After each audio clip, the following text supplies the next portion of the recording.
नमस्ते दोस्तों। आज मैं आपको एक ऐसी सच्ची दास्तान सुनाने जा रहा हूं जो न सिर्फ आपकी आंखों में आंसू ला देगी बल्कि आपके सीने को गर्व से चौड़ा कर देगी। यह कहानी है बदलते हुए भारत की, उस नए भारत की जिसे देखकर आज दुनिया की बड़ी बड़ी ताकतें भी हैरान हैं। यह कहानी है मॉस्को, रूस के एक बेहद अमीर और रसूखदार प्रोफेसर दिमित्री और उनके 20 छात्र छात्राओं की। वे लोग जो अपने आलीशान महलों और यूरोप की चकाचौंध में पले बढ़े थे, जिन्होंने पूरी दुनिया देखी थी, पेरिस की शामें और न्यूयॉर्क की रातें देखी थीं। जब उन्होंने तय किया कि वे भारत की यात्रा पर जाएंगे तो उनके मन में एक बहुत ही धुंधली और पुरानी तस्वीर थी।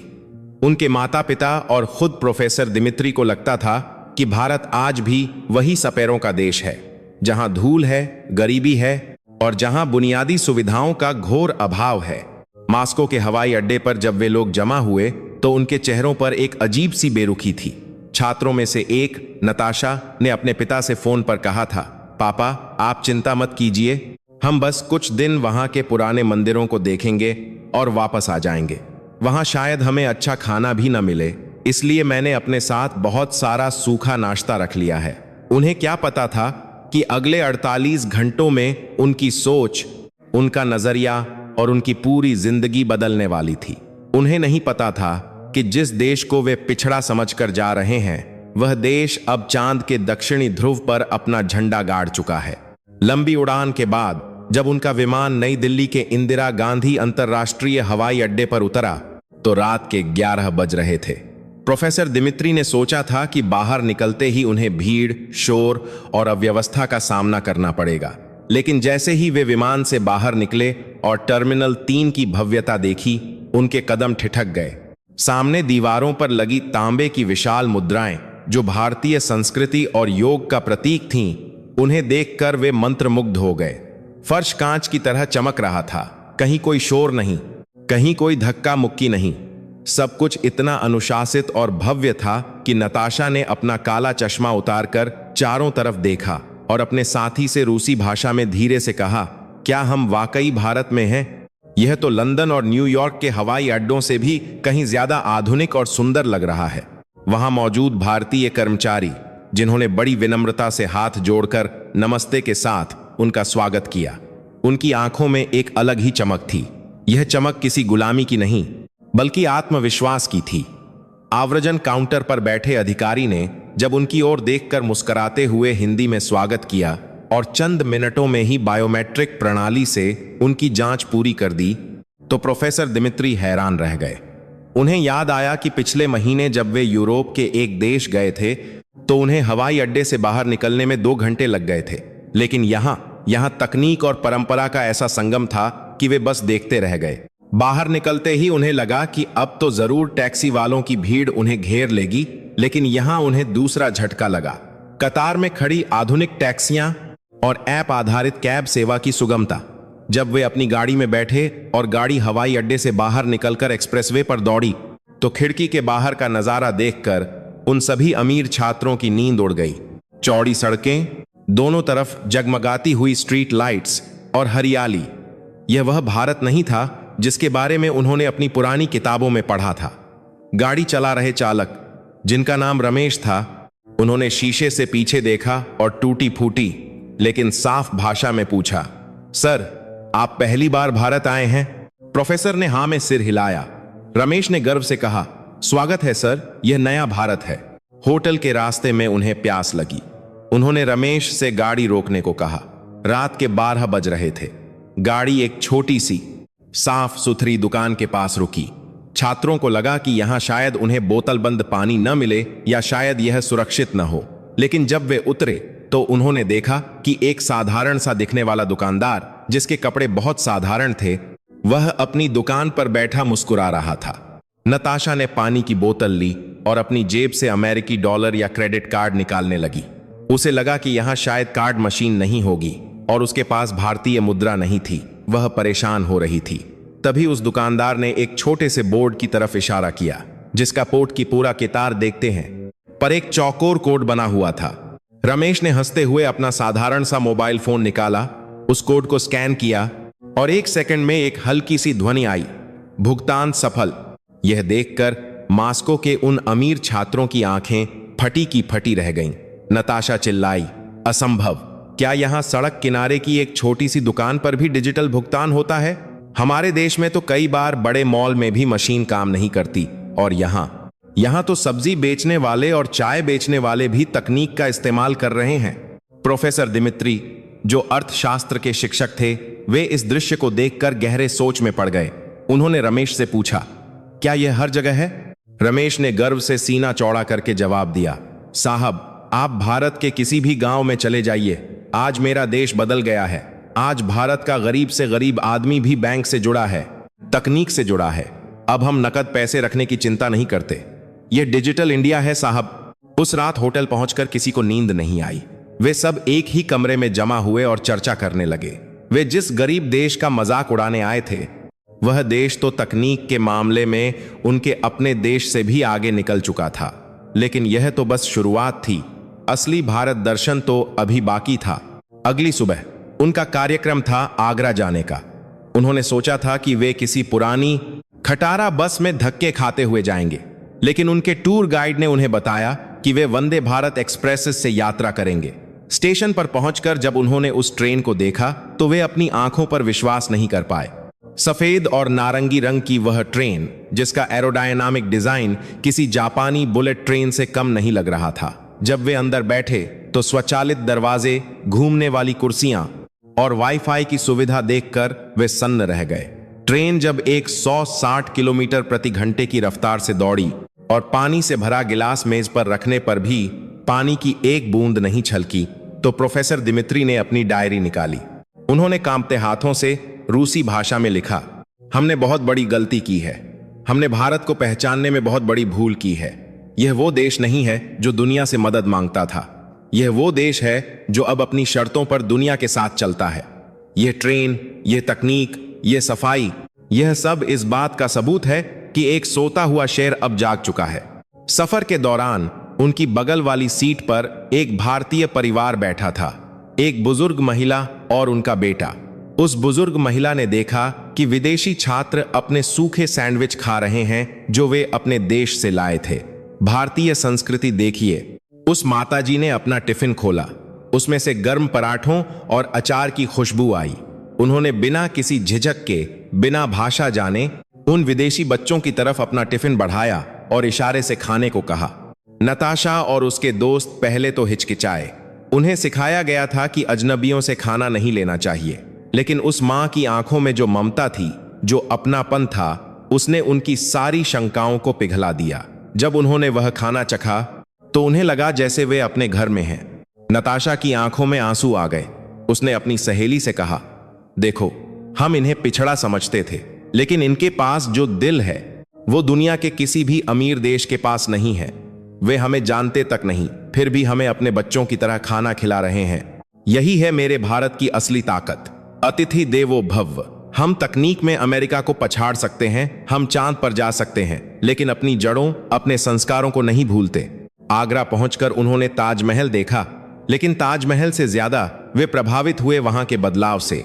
सड़कों की सफाई, पर्यटकों के लिए की गई व्यवस्था और सबसे बड़ी बात, सुरक्षा। शाम को वापस लौटते समय वे दिल्ली के एक व्यस्त बाजार में रुके। प्रोफेसर दिमित्री यह देखना चाहते थे कि क्या आम भारत भी उतना ही सुरक्षित है। उन्होंने देखा कि रात के 8-9 बज रहे हैं और महिलाएं बेखौफ होकर खरीदारी कर रही हैं, स्कूटर चला रही हैं, दफ्तरों से घर लौट रही हैं। उनके देश में या यूरोप के कई शहरों में रात को अकेले घूमना खतरे से खाली नहीं होता, लेकिन यहां इस भीड़ भाड़ में भी एक अनुशासन था, एक सम्मान था। प्रोफेसर ने देखा कि कैसे मेट्रो में पुरुषों ने महिलाओं के लिए सीट छोड़ दी, कैसे बुजुर्गों को देखते ही युवा खड़े हो गए। यह संस्कार, यह बड़ों का आदर, यह उन्हें किसी किताब में नहीं मिला था। रात के खाने के समय वे एक पारंपरिक भारतीय रेस्तरां में गए। वहां उन्होंने जो देखा उसने उनके अभिमान को पूरी तरह से चकनाचूर कर दिया। वहां टीवी पर समाचार चल रहा था। समाचार भारत के अंतरिक्ष मिशन चंद्रयान के बारे में था। स्क्रीन पर दिखाया जा रहा था कि कैसे भारतीय वैज्ञानिकों ने, जिनमें कई महिलाएं थीं, बहुत ही कम बजट में वो कर दिखाया जो दुनिया के अमीर से अमीर देश नहीं कर पाए। उस रेस्तरां में बैठे वेटर, रसोइये और ग्राहक सब एकटक स्क्रीन देख रहे थे और जब स्क्रीन पर रॉकेट सफल हुआ तो पूरा रेस्तरां तालियों से गूंज उठा। किसी ने भारत माता की जय का नारा लगाया। यह देखकर प्रोफेसर दिमित्री की आंखों से आंसू छलक पड़े। उन्होंने खड़े होकर टूटी फूटी अंग्रेजी और इशारों में वहां मौजूद लोगों से बात करने की कोशिश की। उन्होंने अपने छात्रों की तरफ देखा और कहा, बच्चों, इसे देखो, इसे कहते हैं राष्ट्रभक्ति, इसे कहते हैं एकता। इनके पास गर्व करने के लिए अपना काम है, अपनी मेहनत है। हम अपने पैसे पर घमंड करते हैं, लेकिन ये अपनी प्रतिभा पर घमंड करते हैं। उस रात होटल के कमरे में नताशा ने अपना सारा विदेशी सूखा नाश्ता कूड़ेदान में डाल दिया। उसने अपनी डायरी में लिखा, आज मैंने असली अमीरियत देखी, पैसों की नहीं, संस्कारों की। आज मैंने देखा कि कैसे एक देश अपनी संस्कृति को बचाते हुए भी आधुनिक हो सकता है। मैं भारत को देखने आई थी, लेकिन भारत ने मुझे ही दिखा दिया कि हम कितने खोखले हैं। लेकिन दोस्तों, कहानी अभी खत्म नहीं हुई है। अगले दिन उन्हें भारत के अध्यात्म और विज्ञान के उस मेल का अनुभव होने वाला था जो उनकी रूह को हिलाकर रख देता। उन्हें अभी वाराणसी के घाटों पर जाना था, जहां जीवन और मृत्यु का सत्य एक साथ चलता है, और उन्हें भारत के उन गांवों में जाना था जहां आज भी मिट्टी की खुशबू के साथ सौर ऊर्जा, सोलर एनर्जी की चमक है। नमस्ते दोस्तों, कहानी के पिछले भाग में आपने देखा कि कैसे मास्को के अमीर रईस ज़ादों का घमंड नई दिल्ली की चमक और वंदे भारत की रफ्तार के सामने चूर चूर हो गया। लेकिन असली भारत को समझना इतना आसान नहीं है। भारत केवल गगनचुंबी इमारतें या बुलेट ट्रेन नहीं है। भारत एक एहसास है, एक आत्मा है, और उस आत्मा का नाम है काशी। प्रोफेसर दिमित्री और उनके छात्र अगली सुबह दुनिया के सबसे पुराने जीवित शहर वाराणसी यानी काशी के लिए रवाना हुए। उनके मन में फिर से वही पुरानी शंकाएं थीं। पश्चिमी मीडिया ने उन्हें बताया था कि काशी मतलब गंदगी, संकरी गलियां और लाशें। नताशा ने अपनी नाक पर रुमाल रख लिया था, यह सोचकर कि वहां बदबू होगी। लेकिन जैसे ही वे वाराणसी के नवनिर्मित कॉरिडोर में दाखिल हुए, नताशा के हाथ से रुमाल गिर गया। विश्वनाथ धाम की दिव्यता और भव्यता देखकर वे स्तब्ध रह गए। जो गलियां कभी तंग हुआ करती थीं, आज वे खुली, हवादार और बेहद साफ सुथरी थीं। प्रोफेसर दिमित्री ने एक पत्थर को छूकर देखा और अपने गाइड, जिसका नाम अनिकेत था, से पूछा, क्या यह वही जगह है जिसे पश्चिमी अखबारों ने मरता हुआ शहर कहा था? यह तो पुनर्जीवित हो उठा है। यहां आधुनिकता भी है और प्राचीनता भी। अनिकेत ने मुस्कुराते हुए कहा, साहब, यही मेरे भारत की खूबी है। हम विकास के लिए अपनी विरासत को नहीं तोड़ते। हम चांद पर रॉकेट भी भेजते हैं और गंगा आरती में दिया भी जलाते हैं। शाम को जब वे नौका विहार के लिए गंगा नदी के बीच में पहुंचे तो वहां का नजारा अलौकिक था। सूर्य डूब रहा था और 84 घाटों पर एक साथ घंटियां बजने लगीं। गंगा आरती शुरू हुई। हजारों लोग बिना किसी पुलिस के डंडे के पूर्ण अनुशासन में हाथ जोड़े खड़े थे। वह दृश्य देखकर रूसी छात्रों के रोंगटे खड़े हो गए। उनकी विज्ञान की सारी पढ़ाई, उनका सारा तर्क वितर्क वहां फेल हो गया। उन्होंने देखा कि एक तरफ चिता जल रही है और दूसरी तरफ जीवन का उत्सव मनाया जा रहा है। जीवन और मृत्यु का ऐसा संतुलन दुनिया में कहीं नहीं है। नताशा, जो खुद को नास्तिक मानती थी, उसकी आंखों से अपने आप आंसू बहने लगे। उसने अपनी डायरी में लिखा, आज मुझे महसूस हुआ कि शांति पैसों से नहीं खरीदी जा सकती। हम यूरोप में स्पा और थेरेपी पर लाखों खर्च करते हैं, लेकिन जो शांति यहां गंगा किनारे इस भीड़ में मिली, वो वहां नहीं है। भारत ने मुझे सिखाया कि जीवन को सिर्फ जिया नहीं जाता, उसे पूजा जाता है। लेकिन काशी में उन्हें सिर्फ अध्यात्म का ही झटका नहीं लगा, उन्हें एक और झटका लगना बाकी था, जिसने उन्हें यह सोचने पर मजबूर कर दिया कि क्या पश्चिमी दुनिया सच में विकसित है। हुआ यूं कि उनकी टीम की एक छात्रा, जिसका नाम एलिना था, उसे अचानक तेज बुखार और पेट में दर्द हुआ। वे लोग घबरा गए। उनके दिमाग में वही पुरानी छवि थी कि भारत के अस्पताल गंदे होंगे, डॉक्टर अनपढ़ होंगे। प्रोफेसर दिमित्री तुरंत उसे लेकर पास के एक अस्पताल भागे। वे एक बहुत ही सामान्य से दिखने वाले क्लिनिक में गए। दिमित्री ने सोचा कि यहां तो इलाज में बहुत समय लगेगा और शायद सुविधा भी ना हो, लेकिन डॉक्टर ने एलिना की जांच की, बहुत ही विनम्रता से बात की और उसे कुछ दवाइयां लिख दी।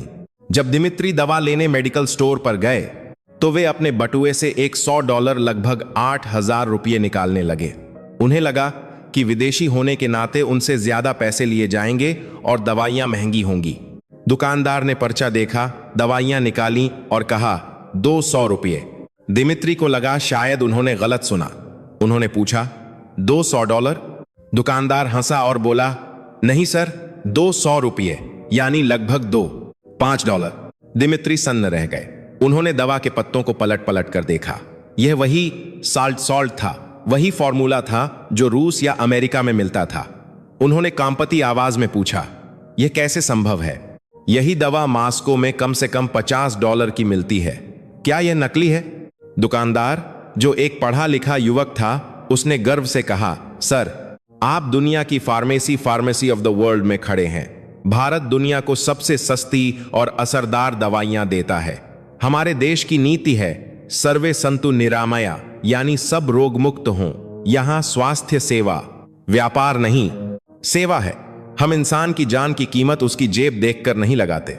यह सुनकर प्रोफेसर दिमित्री को शर्मिंदगी महसूस हुई। उनके देश में स्वास्थ्य सेवा एक माफिया बन चुकी है, जहां गरीब आदमी इलाज के अभाव में मर जाता है, और यहां भारत में अमीरों वाला इलाज गरीब की जेब के लायक है। होटल लौटकर दिमित्री ने एलिना को दवाई दी, और चमत्कार देखिए, मात्र 2 खुराक में एलिना अपने पैरों पर खड़ी हो गई। उसने हंसते हुए कहा, प्रोफेसर, मुझे लगता है हमें भारत से अपने डॉक्टरों को प्रशिक्षण दिलवाना चाहिए। अगले दिन उनका सामना भारत की असली ताकत से हुआ, भारत का युवा। वे काशी हिंदू विश्वविद्यालय भू देखने गए। वहां उनकी मुलाकात कुछ ऐसे छात्रों से हुई जो कंप्यूटर विज्ञान की पढ़ाई कर रहे थे। प्रोफेसर दिमित्री ने उनमें से एक छात्र, जिसका नाम राघव था, से पूछा, बेटा, पढ़ाई पूरी करके तुम अमेरिका या लंदन तो जाओगे ही, वहां तुम्हें लाखों का पैकेज मिलेगा। दिमित्री को पूरा यकीन था कि राघव हां कहेगा, क्योंकि दशकों से यही होता आया था, ब्रेन ड्रेन। लेकिन राघव ने जो जवाब दिया, उसने दिमित्री के पूरे अस्तित्व को झकझोर दिया। राघव ने कहा, नहीं सर, मुझे सिलिकॉन वैली से ऑफर आया था, लेकिन मैंने ठुकरा दिया। दिमित्री की आंखें फटी रह गईं। क्या तुम पागल हो? तुम भारत की धूल और गर्मी में क्यों रहना चाहते हो? राघव ने अपनी साइकिल पर हाथ फेरते हुए कहा, सर, 20 साल पहले शायद मैं चला जाता, लेकिन आज का भारत बदल गया है। आज दुनिया के सबसे बड़े स्टार्टअप्स मेरे देश में बन रहे हैं। आज नासा में भी भारत के वैज्ञानिक हैं, लेकिन अब इसरो खुद नासा को टक्कर दे रहा है। मुझे दूसरे के देश को बनाने के लिए नौकर बनने से बेहतर है अपने देश का मालिक बनना। मैं यहीं रहूंगा, अपने देश के लिए कोड लिखूंगा और यहीं से दुनिया को बदलूंगा। दिमित्री निशब्द हो गए। उन्होंने अपने रूसी छात्रों की तरफ देखा। उनके छात्र अपने देश से भागना चाहते थे, यूरोप जाना चाहते थे, और यहां भारत का युवा वापस अपनी जड़ों की तरफ लौट रहा था। यह एक बहुत बड़ा बदलाव था। यह एक आत्मविश्वास से भरे राष्ट्र का उदय था। दोपहर को वे एक ढाबे पर खाना खाने रुके। वहां उन्होंने देखा कि एक किसान, जिसके कपड़े मिट्टी से सने थे, वह अपनी ट्रैक्टर पर बैठकर यूट्यूब पर खेती की नई तकनीकों के बारे में वीडियो देख रहा था। नताशा ने यह देखा और बोली, सर, देखिए, यहां का किसान भी डिजिटल साक्षर, डिजिटल लिटरेट है। इंटरनेट का डेटा यहां इतना सस्ता है कि ज्ञान अब सिर्फ अमीरों की जागीर नहीं रहा। भारत ने तो डिजिटल डिवाइड को ही खत्म कर दिया है। प्रोफेसर दिमित्री ने गहरी सांस ली और कहा, हम जिन्हें तीसरी दुनिया का देश कहते थे, वे असल में पहली दुनिया के भविष्य हैं। पश्चिम अभी सो रहा है और पूरब जाग चुका है। उस शाम वे ट्रेन से वापस दिल्ली लौट रहे थे। इस बार वे जनरल कोच सामान्य डिब्बे के पास से गुजरे। वहां भीड़ थी, लेकिन उस भीड़ में भी उन्हें एक अजीब सा भाईचारा दिखा। लोग अपनी सीट दूसरों के साथ साझा कर रहे थे। कोई अपना अखबार दूसरे को पढ़ने के लिए दे रहा था, कोई अपने फोन पर जोर जोर से हंस रहा था और दूसरों को हंसा रहा था। एलिना ने कहा, इनके पास हमसे कम जगह है, हमसे कम पैसा है, लेकिन ये हमसे ज्यादा खुश हैं। हमारे पास सब कुछ है, लेकिन हम अकेले हैं। इनके पास कम है, लेकिन ये साथ हैं। यही है भारत का जादू। यहां मैं नहीं, हम चलता है। यहां परिवार टूटते नहीं, जुड़ते हैं। तभी ट्रेन में एक किन्नर, ट्रांसजेंडर समुदाय का समूह आया। रूसी छात्र डर गए। उन्होंने ऐसी वेशभूषा पहले कभी नहीं देखी थी। उन्हें लगा कि ये उनसे जबरदस्ती पैसे मांगेंगे। लेकिन तभी एक अद्भुत घटना घटी। सामने की सीट पर एक नवजात शिशु अपनी मां की गोद में रो रहा था। किन्नर ने उस बच्चे के सिर पर हाथ रखा उसे आशीर्वाद दिया और बिना पैसे मांगे वहां से जाने लगी। उस मां ने उन्हें रोका और सम्मान से कुछ पैसे दिए। किन्नर ने पैसे लिए और बच्चे की नजर उतारी। यह देखकर प्रोफेसर हैरान थे। उन्होंने गाइड से पूछा, यह क्या था? गाइड ने कहा, सर, यह हमारी संस्कृति है। हम हर रूप में ईश्वर को देखते हैं। हमारे यहाँ किन्नर का आशीर्वाद शुभ माना जाता है। पश्चिम में लोग LGBTQ के अधिकारों पर अब बात कर रहे हैं। हमारे इतिहास में, हमारे पुराणों में इन्हें अर्धनारीश्वर का दर्जा हजारों साल पहले दिया गया है। भारत समावेशी, इंक्लूसिव आज नहीं बना, यह हजारों सालों से ऐसा ही है। प्रोफेसर दिमित्री ने अपना सिर झुका लिया। उन्होंने महसूस किया कि पश्चिम अभी भारत से सहिष्णुता, टॉलरेंस का पाठ पढ़ रहा है, जबकि भारत उस पाठ का रचयिता है। अब उनकी यात्रा का अंतिम चरण बाकी था। उन्हें मास्को वापस जाना था, लेकिन वापस जाने से पहले उन्हें एक आखिरी सबक मिलना बाकी था। एक ऐसा सबक जो उनकी पूरी शिक्षा व्यवस्था पर सवाल उठाने वाला था। अगले भाग में आप देखेंगे कि कैसे जब ये रूसी छात्र अपने देश वापस लौटे तो उनके माता पिता उन्हें पहचान नहीं पाए। आप देखेंगे कि कैसे उन्होंने मास्को के स्कूलों में भारतीय संस्कृति का झंडा बुलंद किया। और आप जानेंगे कि प्रोफेसर दिमित्री ने अपनी रिपोर्ट में राष्ट्रपति पुतिन को भारत के बारे में क्या लिखा। तैयार रहिए, क्योंकि कहानी का अंत आपके रोंगटे खड़े कर देगा और आपकी आंखों से गर्व के आंसू छलक पड़ेंगे। नमस्ते दोस्तों, स्वागत है आपका इस कहानी के अंतिम और सबसे भावुक पड़ाव पर। आपने देखा कि कैसे रूस के उन छात्रों ने भारत की तकनीक देखी, भारत की आध्यात्मिकता देखी और भारत का सेवा भाव देखा। लेकिन असली बदलाव तब महसूस हुआ जब वे वापस अपने देश, अपने घर पहुंचे। कहते हैं ना, यात्रा वही सफल है जो यात्री को बदल दे। और भारत की मिट्टी में वो जादू है जो पत्थर को भी मोम बना दे। दिल्ली के इंदिरा गांधी अंतरराष्ट्रीय हवाई अड्डे पर विदाई का समय था। 48 घंटे पहले जो छात्र नाक भौं सिकुड़ रहे थे, आज उनकी आंखों में आंसू थे।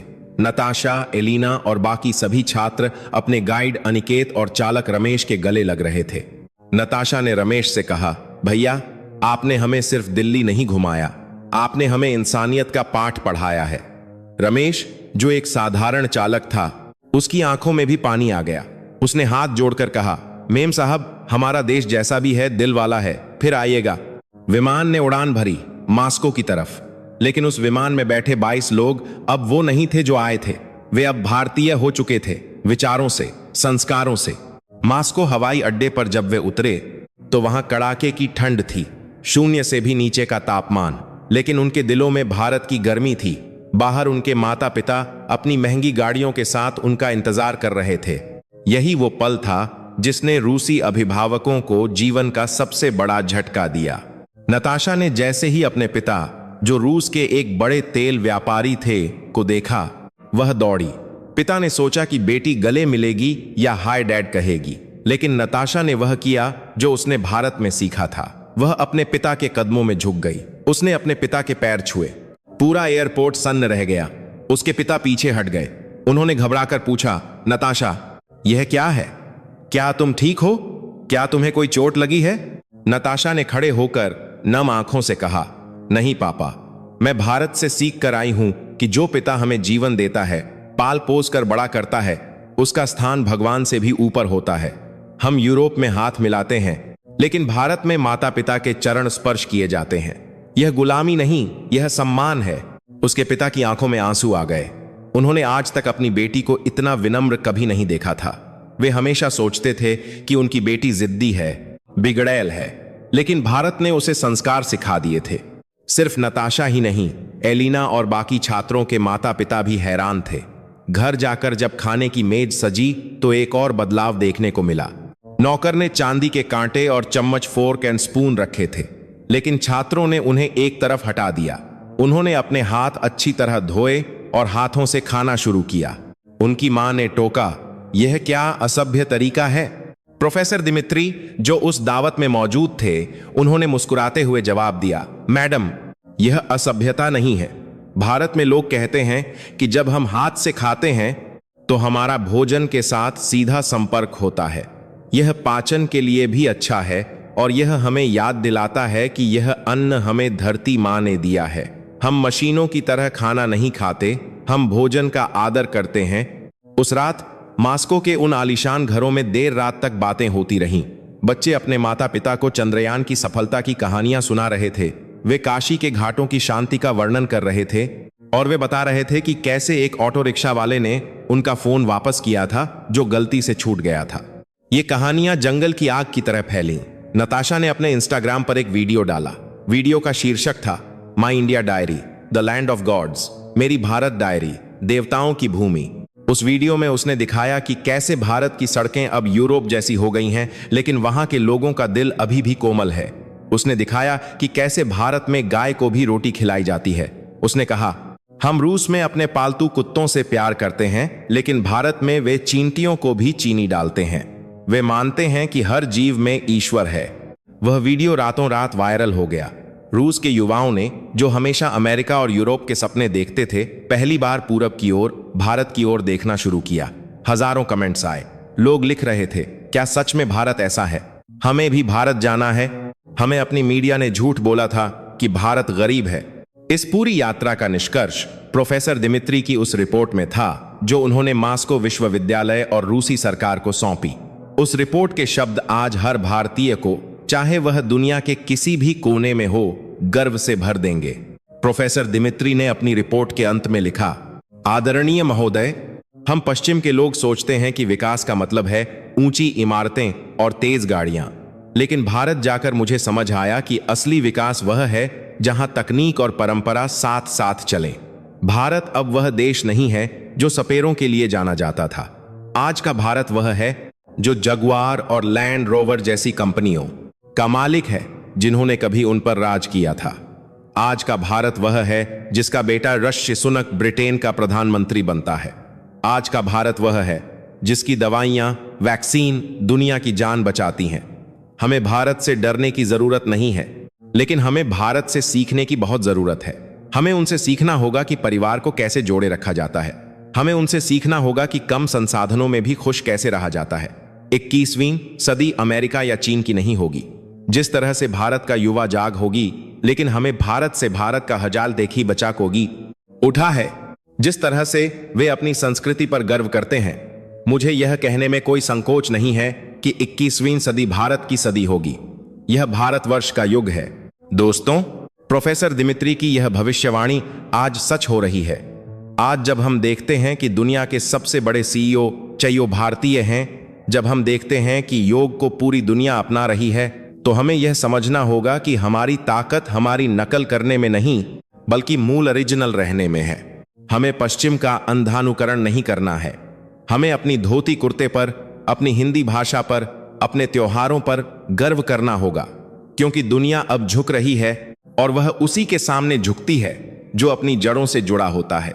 तो अगली बार जब कोई विदेशी आपसे पूछे कि भारत कैसा है, तो उसे सफाई देने की जरूरत नहीं है, बस उसे निमंत्रण दीजिए। उसे कहिए, पधारो मारे देश, क्योंकि जो एक बार इस मिट्टी की खुशबू ले लेता है, वह हमेशा के लिए इसका हो जाता है। यह कहानी उन 22 रूसी छात्रों की थी, लेकिन असल में यह कहानी हम सबकी है। यह उस विश्वास की कहानी है कि हम किसी से कम नहीं। हम विश्वगुरु थे और हम फिर से विश्वगुरु बनने की राह पर हैं। अगर आपके सीने में भी आज अपने भारतीय होने पर गर्व महसूस हो रहा है, अगर आपकी आंखों में भी अपनी भारत मां के लिए सम्मान है, तो इस वीडियो को अपने परिवार, अपने बच्चों के साथ जरूर देखें। उन्हें बताएं कि वे किस महान देश के वारिस हैं। मैं, आपका दोस्त, आज अपनी वाणी को यहीं विराम देता हूं, इस उम्मीद के साथ कि हम मिलकर इस देश को और महान बनाएंगे। जय हिंद, जय भारत, वंदे मातरम।